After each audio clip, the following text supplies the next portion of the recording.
Selamat pagi pemirsa, belum genap setahun dioperasikan, Tol Bogor Ciawi Sukabumi atau Bocimi terpaksa ditutup sementara lantaran amblesnya badan jalan akibat longsoran tanah di kilometer 64 arah Sukabumi pada Rabu malam lalu. Diresmikan langsung oleh Presiden Joko Widodo pada 4 Agustus 2023, jalan tol itu gagal dinikmati masyarakat di arus mudik tahun ini. Publik pun sontak dibuat kaget lantaran jalan tol seharga triliunan rupiah itu bisa ambrol akibat tanah yang tergerus air hujan. Apakah sebelum membangun tidak diteliti dulu kontur dan tekstur tanahnya? Inilah editorial Media Indonesia edisi Sabtu 6 April 2024 dengan tema Petaka Kegagalan Insinyur Negara. Bersama saya Iqbal Himawan. Anda juga bisa berpartisipasi dan berinteraksi melalui telepon interaktif di nomor 021 583 99 100. Dan pagi ini telah hadir bersama saya anggota Dewan Redaksi Media Group Ade Alawi. Mas Ade, selamat pagi. Pagi, Pak. Belum mudik, Mas? Atau tidak mudik? Belum mudik. Belum mudik. Rencananya nanti lewat tol tidak? Lewat tol nanti. Harus hati-hati berarti ya? Ya. Dengan adanya kejadian ini kemarin di Tol Bocimi membuat publik terkejut. Ya, Nah, betul. namun Cukup mengerikan juga itu. Cukup mengerikan. Ya. Apalagi kalau lihat video udaranya, bisa tidak menyangka gitu ya Mas Ade. Tapi sebelum kita membahas lebih lanjut, kita akan membahas dulu beberapa headline yang menjadi topik di Media Indonesia hari ini. Yang pertama ini ada terkait dengan kerawanan pada saat arus mudik kali ini ya Mas Ade. Ya, Puncak mudik waspadai titik rawan macet. Nah, diprediksi hari ini sudah mulai mudik arus puncaknya. Ya, menurut pengamatan dari Kementerian Perhubungan, kemudian juga Korlantas, diperkirakan Sabtu ini mulai puncak arus mudik sampai hari Senin, dan diperkirakan ada 1,86 juta kendaraan yang akan keluar dari Jabodetabek menuju Berbagai daerah di mudik, Jawa, ya, berbagai daerah di Jawa, dan ini tentu saja mesti diantisipasi karena peningkatan pemudik hari ini pada tahun ini sekitar 60%. Karena animo masyarakat untuk mobilitas itu sangat tinggi sekali. Artinya mesti diantisipasi beberapa hal yang saya kira titik rawan sudah dipetakan oleh pemerintah. Kerawanan itu apa saja Mas Ade? Kerawanan itu misalnya ada penyempitan ruas tol, misalnya di tol KM 74 di Cipali, kemudian juga yang ini terus berulang kemacetan itu sehingga kemudian kemacetannya berlama-lama gitu. Itu ada karena terjadi penumpukan di rest area. Jadi saya kira upaya pemerintah, upaya aparat untuk membatasi orang yang masuk rest area hanya setengah jam, saya kira itu harus betul-betul dilaksanakan. Kalau tidak terjadi penumpukan. Karena memang kebutuhan rest area juga kebutuhan yang sangat penting bagi pemudik. Dan itu memang harus istirahat, tetapi memang yang sudah masuk ke yang sudah menikmati istirahat di sana di rest area itu harus segera keluar. Jadi mesti ada upaya-upaya dari pemerintah, dari aparat, bagaimana kemudian segera jangan terjadi penumpukan di rest area. Kemudian yang lain di arteri Pantura misalnya, di arteri Pantura yang ini juga selalu terulang ya, bagaimana kemacetan kemudian menjadi masalah itu adalah di Pasar Tumpah. Ada beberapa pasar tumpah di sana, kemudian juga perlintasan kereta api sebidang ini juga harus diantisipasi. Tetapi yang paling penting adalah bagi pemudik, kondisi kendaraan harus betul-betul terjamin, jangan sampai terjadi mogok di jalan tol ya, atau di jalan arteri, ini akan menambah keruwetan. Kemudian juga kondisi fisik pemudik juga pengendara kendaraan ini harus betul-betul terjamin. Kalau kan nanti akan bermasalah. Jadi itu semua harus disosialisasikan ya Mas. Iya, betul. Dan diharapkan melihat jumlah pemudik yang akan mudik tahun ini yang katanya kombinasi dari beberapa penduduk negara ini, akan ada terobosan ya. Nah, terobosan yang dinantikan juga akan dibuat oleh Mahkamah Konstitusi. Apa yang dilihat Media Indonesia dari jalannya persidangan setelah kemarin memanggil 4 menteri? Ya, dari jalannya persidangan kemarin saya kira ini langkah yang sangat bagus ya, harus diapresiasi yang dilakukan oleh Mahkamah Konstitusi dalam rangka bagaimana permasalahan dari sengketa Pilpres ini tidak hanya semata-mata perselisihan suara, tetapi mesti dilihat juga apa sih yang menjadi akar masalah ya. Akar masalah terjadi perselisihan suara. Ini memang upaya yang menurut Mahkamah Konstitusi bukan karena mengikuti keinginan dari tim hukum 01 dan 03, tetapi ini adalah inisiatif dari Mahkamah Konstitusi. Ini alasan yang dilakukan, ini alasan yang dikemukakan oleh Mahkamah Konstitusi. Ada 4 menteri yang dihadirkan kemarin. Pertama adalah Menko PMK, Pembangunan Manusia dan Kebudayaan, Profesor Muhadjir Effendi. Kemudian ada Menteri Perekonomian, Erlangga Hartarto. Ada Menteri Keuangan, Sri Mulyani. Ada Menteri Sosial, Tri Risma Harini.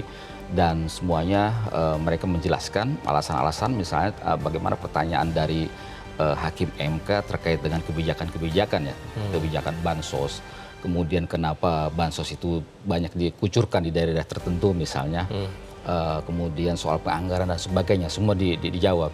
Namun demikian memang kita belum melihat ya bagaimana ketajaman dari Hakim MK karena persoalannya bukan mengangkat fokus pada kebijakan-kebijakan secara detail. Tapi saya kira ini langkah yang harus kita apresiasi ya, meskipun kita belum bisa kita simpulkan seperti apa ending dari persidangan di Mahkamah Konstitusi ini. Kita nantikan bersama. Kemarin yang deg-degan mulai di bagian akhir itu ya, pertanyaan-pertanyaan di akhir, baru ini yang dinanti-nanti. Oke, itu tadi yang menjadi headline dalam Harian Media Indonesia. Namun yang menjadi topik utama ini adalah petaka kegagalan insinyur negara. Kenapa kita mengangkat ini hari ini, Mas, Media Indonesia? Ya, sangat penting sekali ya ketika kita gencar melakukan pembangunan infrastruktur. Karena tol Becimi ini, Bogor, Ciawi, Sukabumi ini diharapkan bisa menghidupkan perekonomian ya di sekitar Sukabumi dan Bogor. Kemudian juga mobilitas masyarakat juga lebih mudah lagi. Nah ini tentu saja harus kita sayangkan ya, karena tol Becimi ini kan nilai proyeknya sangat besar ya, sekitar 7 triliun. Namun belum setahun diresmikan ini sudah rusak ya, terjadi longsor, terjadi ambles gitu di KM 64 arah Sukabumi. Ini yang menjadi pertanyaan kita, bagaimana sih dari sisi perencanaan? Karena sebagaimana kita ketahui bahwa menurut ahli di BRIN, kemudian juga ahli di pemerintah misalnya, itu juga mengatakan bahwa daerah situ daerah yang rawan longsor. Harusnya mesti ada treatment yang khusus bagaimana mengatasi jalan yang rawan longsor itu. Bagaimana perencanaannya? Ya. Itu pertanyaan 24 karat. Nanti kita akan bahas lebih lanjut, namun kita saksikan terlebih dahulu. Pemirsa, inilah dia editorial Media Indonesia hari ini, petaka kegagalan insinyur negara. Selamat menyaksikan.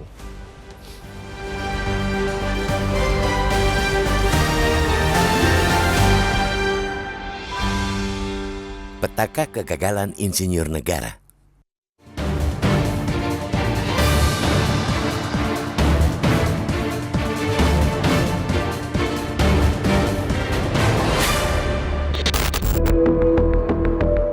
Belum genap setahun dioperasikan, tol Bogor Ciawi Sukabumi atau Becimi terpaksa ditutup sementara lantaran amblasnya badan jalan akibat longsoran tanah di kilometer 64 arah Sukabumi pada Rabu 3 April malam.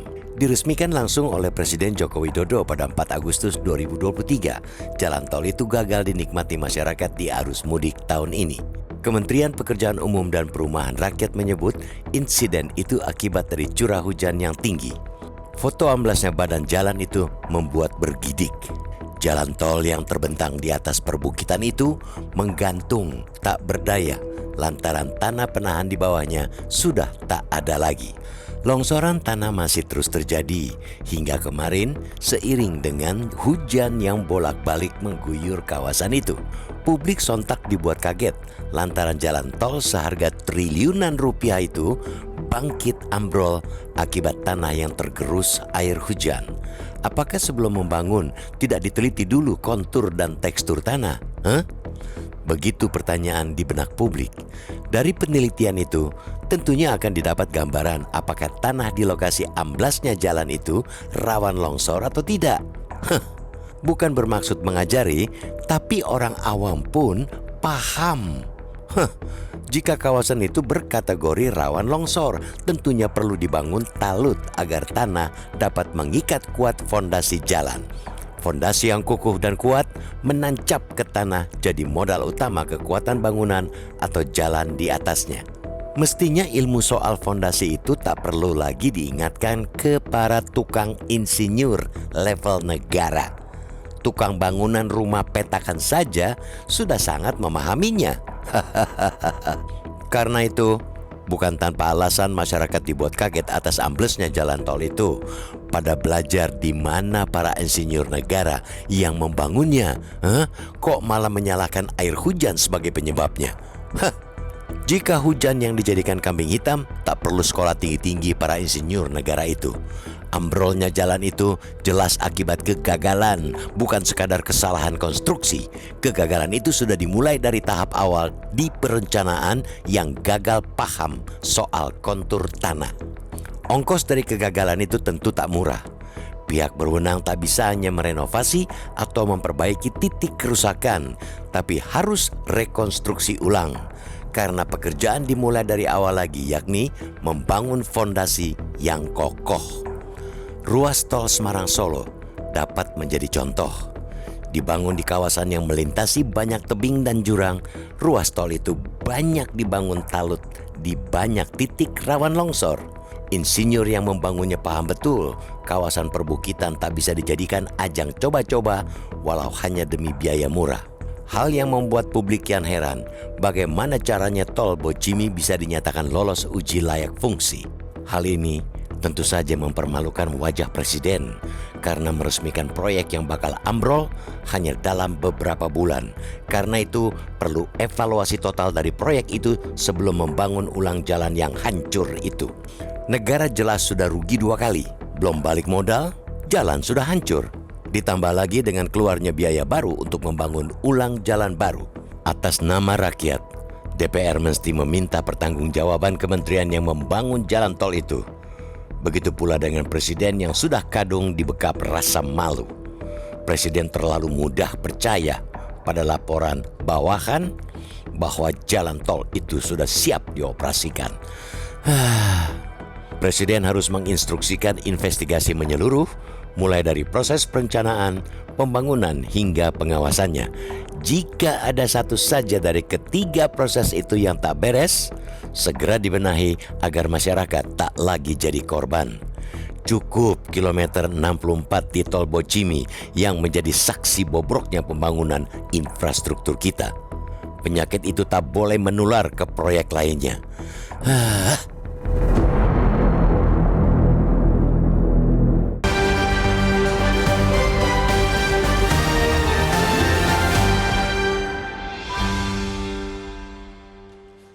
Petaka kegagalan insinyur negara itu yang menjadi topik editorial hari ini. Kami akan lanjutkan dengan pembahasannya usai jeda. Tetaplah bersama kami.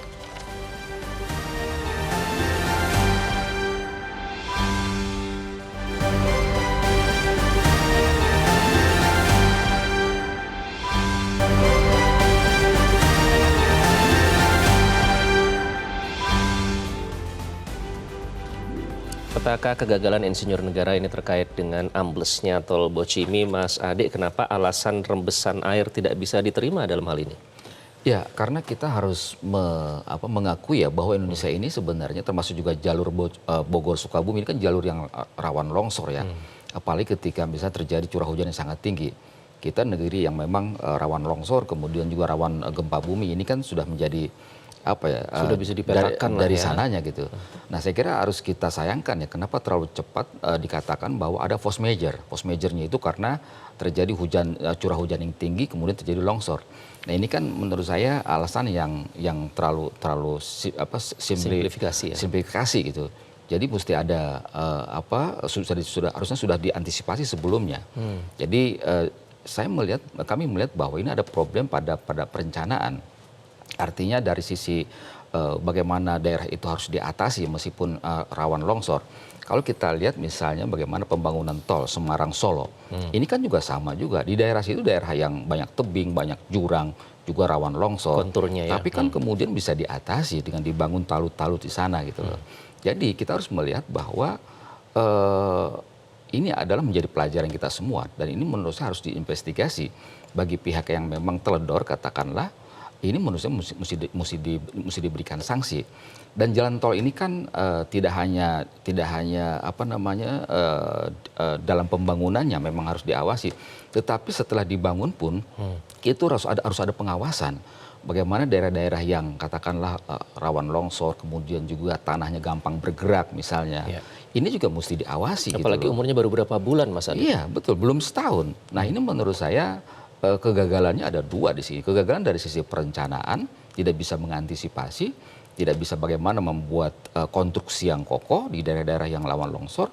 Kemudian yang kedua adalah dari sisi pengawasan jalan tol.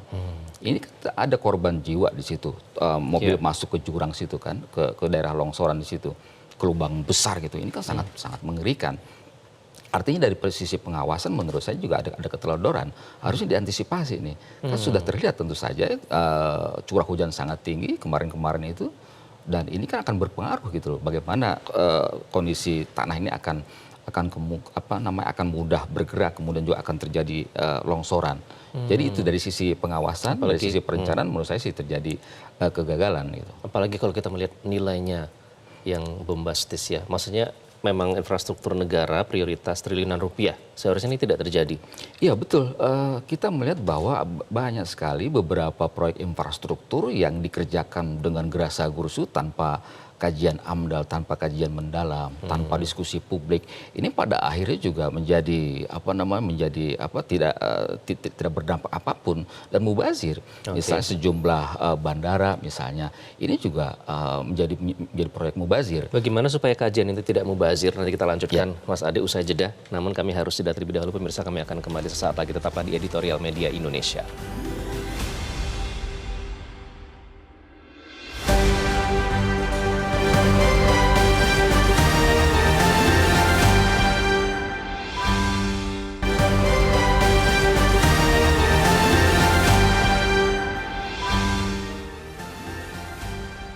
Anda kembali di Editorial Media Indonesia. Jadi Mas Ade, apa evaluasi dari amblesnya tol Bocimi ini? Evaluasi pertama adalah perlunya perencanaan yang matang ya. Perencanaan yang matang tidak hanya dari sisi anggaran, tapi bagaimana kondisi tanah, kemudian juga jalur sepanjang tol itu harus diantisipasi dari segala kemungkinan buruk yang terjadi. Nah, kemudian yang kedua adalah soal pengawasan ya. Pengawasan jalan tol ini harus terus dilakukan ya setiap saat ya. Karena kalau misalnya pengawasan jalan tol ini abai, ini akan memakan korban jiwa ya. Tidak hanya kecelakaan lalu lintas, tetapi juga kondisi-kondisi jalan yang memang kemungkinan akan berubah. Nah, ini harus menjadi catatan ya, bagaimana dari sisi perencanaan harus matang. Dan kalau kita lihat dari kontraktornya, ini kan kontraktornya kan bukan sekali dua kali, tapi sudah berpengalaman sebenarnya. Tetapi kenapa ini kemudian menjadi kebobolan ya? Jadi alasan bahwa terjadi force majeure karena kondisi alam itu menurut saya alasan yang tidak bisa diterima ya. Karena beberapa kasus misalnya beberapa ruas jalan tol yang sama kondisinya rawan longsor, kemudian juga penuh jurang, tebing, ini bisa diatasi kok. Dan DPR harus perlu untuk memanggil pihak-pihak yang Ya, saya kira kewenangan dari DPR ya, kewenangan dari DPR untuk meminta penjelasan, meminta klarifikasi dari pihak pemerintah, dari Kementerian Perhubungan, dari PUPR terutama ya, dari PUPR, kemudian juga dari kontraktornya. Kenapa bisa terjadi? Nah, ini menurut saya perlu dilakukan karena kalau tidak, ini sama juga kita menghambur-hamburkan uang negara ya. Proyek strategis nasional harus betul-betul efektif dan tidak ada kebocoran ya, kebocoran dari sisi misalnya penyelewengan, abuse of power, korupsi, tapi juga penyelewengan tapi juga problem dari sisi bagaimana kerusakan jalan seperti itu yang memakan korban jiwa. Jadi menurut saya hal ini harus menjadi pelajaran. Oke, baik, jangan sampai ini terjadi di proyek-proyek lain ya. Betul. Mas Ade, terima kasih. Kita harap ini insiden yang terakhir. Ya, makasih. Dan pemirsa, Presiden harus menginstruksikan investigasi menyeluruh mulai dari proses perencanaan, pembangunan, hingga pengawasannya. Jika ada satu saja dari ketiga proses itu yang tidak beres, segera dibenahi agar masyarakat tidak lagi menjadi korban. Cukup kilometer 64 di tol Bocimi yang menjadi saksi bobroknya pembangunan infrastruktur kita. Penyakit itu tidak boleh menular ke proyek lainnya. Terima kasih Anda telah menyaksikan Editorial Media Indonesia. Saya Iqbal Himawan, sampai jumpa.